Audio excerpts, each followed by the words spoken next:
Setelah melalui perjalanan selama beberapa hari, kelompok Xiaoyan akhirnya tiba di sebuah pegunungan yang membentang luas. Tanaman bunga yang begitu indah tampak memenuhi seluruh wilayah pegunungan tersebut. Di sekitar tempat ini juga terdapat penghalang spasial yang sangat luas. Namun ini bukanlah masalah dikarenakan Nalan Yanran memiliki metode untuk membukanya. Begitu memasuki tempat tersebut, Xiaoyan pun cukup terkejut. Area ini bisa dibilang cukup misterius, terlebih pemandangan yang dipenuhi bunga serta keindahan ini sepertinya menyimpan formasi pelindung di dalamnya. Nalan Yanran pun membenarkan hal tersebut bahwa memang terdapat formasi pelindung di dalamnya. Jika seseorang menerobos masuk secara paksa, maka mereka akan tersesat di dalam lautan bunga untuk selamanya. Sembari mencium aroma bunga yang menyebar, Xiaoyan lantas berkata, "Bukankah ini adalah bunga ekstasi?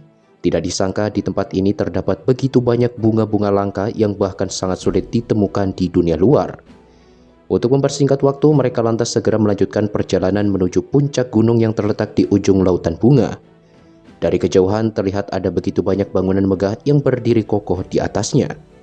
Pada saat ini ada begitu banyak murid sekte yang tengah berdiri di alun-alun, dan di antaranya terdapat dua sosok yang menjadi pusat perhatian. Pertama adalah seorang lelaki yang pernah dibicarakan sebelumnya, yaitu Yahua Liangjun, serta seorang wanita cantik yang tidak lain dan tidak bukan adalah tetua sekte bunga yang bernama Huajin. Sementara itu di tengah alun-alun, Yunzi tampak menghadap mereka semua sembari mendengar kata-kata penuh penekanan bahwa waktumu telah habis. Mendengar hal itu, Yunzi pun lantas menegaskan dan berkata bahwa aku tidak memiliki keinginan sedikit pun untuk menduduki posisi ketua sekte. Lantas mengapa kalian terus mendesak dan memaksaku seperti itu? Salah seorang tetua pun lantas bersuara, "Jika kau ingin selamat, maka kau harus menyerahkan doki yang kau dapatkan dari ketua sekte sebelumnya.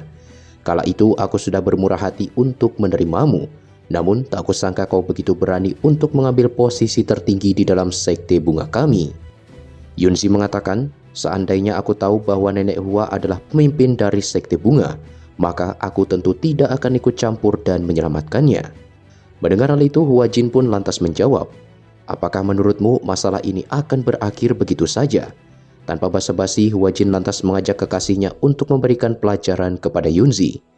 "Karena kau sudah mendapatkan warisan dari ketua sekte sebelumnya, aku pikir kau seharusnya sanggup untuk menghadapi kami berdua. Selain itu, kau juga tentunya sudah mengerti akan peraturan dari sekte bunga yang memperbolehkan sepasang calon suami istri untuk bertarung bersama-sama. Oleh sebab itu, kau tidak bisa menganggap ini sebagai sebuah penindasan. Jika kau memiliki seorang pendamping, maka kau juga diperbolehkan untuk segera memanggilnya." Yunzi pun hanya bisa termenung sembari menundukkan wajahnya. Dia jelas mengerti bahwa di posisinya sekarang tentu sangat sulit untuk menemukan seorang pasangan yang mau bertarung bersamanya. Bahkan meskipun ada, kemungkinan tak ada seorang pun yang mau terlibat dalam permasalahan semacam ini. Tepat setelah memikirkan hal tersebut, tiba-tiba saja Xiaoyan muncul sembari berkata, "Sepertinya aku masih belum terlambat." Pandangan Yunzi pun seketika dipenuhi keterkejutan ketika melihat kemunculan Xiaoyan. Sesaat kemudian dia lantas bertanya, "Bagaimana kau bisa berada di sini?" Xiaoyan pun menjawab, "Tidak mungkin aku hanya berdiam diri ketika kau berada dalam masalah." Yunzi akhirnya mengerti bahwa Nalan Yanranlah yang sudah memberitahu Xiaoyan terkait masalah yang menimpanya. Kemunculan Xiaoyan ini juga menarik perhatian para tetua dan berkata, "Siapa yang datang kali ini? Cepat beritahukanlah namamu.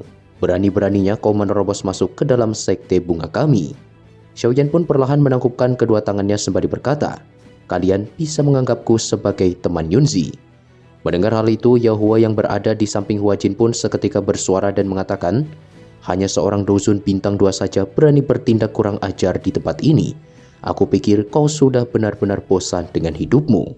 Sesaat kemudian Huajin lantas berkata kepada Yunzi, "Bukankah kau pernah mengatakan bahwa kau tidak memiliki seorang pendamping?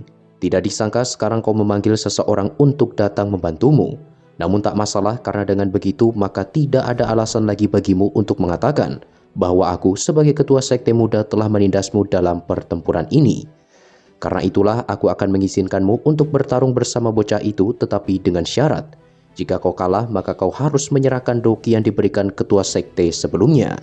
Sejak awal Yunzi sebenarnya tidak ingin melibatkan Xiaoyan dalam permasalahannya. Namun Xiaoyan mengatakan agar tidak perlu sungkan dan menyerahkan semua ini kepadanya. Xiaoyan kemudian melangkah maju sembari berkata, "Tidak ada yang keberatan dengan pertarungan ini. Namun taruhan yang kau sebutkan itu sangatlah tidak adil. Pada dasarnya kau hanya ingin mengambil keuntungan jika berhasil menang, tetapi apa yang akan kau lakukan jika kau kalah nantinya? Sepertinya kau sama sekali tak ingin kehilangan apapun. Bukankah itu sangat tidak masuk akal? Mendengar hal itu, Huajin pun lantas menjawab, "Jika aku kalah, maka aku akan memperbolehkan Yunzi untuk meninggalkan Sekte Bunga sesuai dengan keinginannya." Xiaoyan menegaskan, jika hanya seperti itu, maka tidak perlu ada pertarungan ini. Meski singkat, namun kata-kata Xiaoyan jelas mengandung ejekan yang membuat Huajin merasa sangat kesal. "Dasar bocah arogan, apakah kau pikir Sekte Bunga adalah tempat yang bisa kau datangi dan pergi begitu saja? Bahkan meski kau berhasil pergi dari tempat ini sekalipun, kau tetap akan dikejar sepanjang hidupmu." Kalimat ancaman ini sama sekali tak berpengaruh bagi Xiaoyan. "Jika kau berani, maka kau bisa datang dan mengejarku sampai ke pavilion bintang jatuh." Ekspresi keduanya pun seketika berubah. Huajin lantas bertanya, "Apakah kau adalah anggota dari pavilion bintang jatuh?" Xiaoyan menjawab, "Benar, aku adalah Xiaoyan, murid dari Yao Chen. Sebelum pergi, guru telah memberitahuku untuk menyapa para tetua dari Sekte Bunga setelah sampai di tempat ini. Akan tetapi meskipun reputasi Yalo sangat tinggi, tetapi dia sekarang tidak berada di sampingnya. Oleh karenanya, Xiaoyan harus tetap berhati-hati dan bertindak sesuai rencana. Setelah mendengar nama Yao Chen, mereka seharusnya tidak akan berani bertindak seenaknya." Keributan pun perlahan mulai menyebar di antara panatua sekte. Sesaat kemudian, panatua pertama lantas mengatakan, "Karena kau memiliki sebuah permintaan, maka kami akan mendengarkan apa yang ingin kau sampaikan." Xiaoyan lalu mengatakan, "Jika kami kalah dalam pertandingan ini, maka warisan Daoqi di dalam tubuh Yunzi bisa kalian dapatkan. Tetapi jika pihak kalian kalah, maka aku meminta posisi ketua Sekte Bunga agar diberikan kepada Yunzi." Perkataan ini jelas membuat semua orang terkejut, terutama Huajin. Dia lantas berkata, "Ternyata benar kau memang mengincar posisi ketua di dalam Sekte Bunga." Yunzi yang berada di samping Xiaoyan buru-buru bersuara dan meminta agar Xiaoyan tidak menambah masalah baru. Tidak sampai di situ, Yunzi juga sekali lagi menekankan bahwa dia benar-benar tidak tertarik untuk menjadi pemimpin sekte. Xiaoyan menambahkan, "Pada awalnya Nenek Hua sudah menyerahkan posisinya kepada Yunzi. Namun kau justru merebut tablet giok pemberiannya. Jadi wajar jika Yunzi mendapatkan kembali apa yang sudah diberikan kepadanya." Ekspresi penuh amarah pun semakin meluap di wajah Huajin.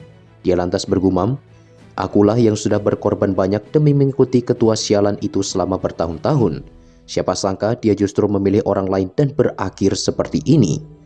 Pandangannya pun lantas beralih ke arah Yao Hua seakan memberikan sebuah isyarat bahwa dia harus segera menghabisi bocah yang bernama Xiaoyan itu sebelum situasi di tempat ini menjadi semakin memburuk. Yao Hua yang mengerti maksud Huajin pun lantas berkata ke arah Xiaoyan, "Baiklah, karena kau memiliki permintaan semacam itu, maka kami akan menerimanya. Aku juga akan memastikan bahwa kau hanya bisa hidup dengan mengandalkan wajah gurumu." Sebelum pertarungan dimulai, Xiaoyan lantas berkata kepada Yunzi bahwa dia akan mengurus semuanya. Pada awalnya Yunzi pun merasa sangat cemas dengan situasi Xiaoyan. Rasanya mustahil Xiaoyan bisa menghadapi mereka berdua seorang diri. Bagaimanapun keduanya memiliki kekuatan bintang 4 dan juga 6 dozun, sedangkan Xiaoyan hanyalah seorang bintang 2 dozun. Bukankah itu sama saja dengan mencari kematian? Melihat kekhawatiran di wajah Yunzi, Xiaoyan pun berjanji akan memberikan pelajaran yang setimpal atas apa yang sudah mereka lakukan. Yao Hua pun tersenyum dingin sembari berkata, "Kalau begitu, aku ingin melihat seberapa hebat kemampuan dari murid Yao Chen."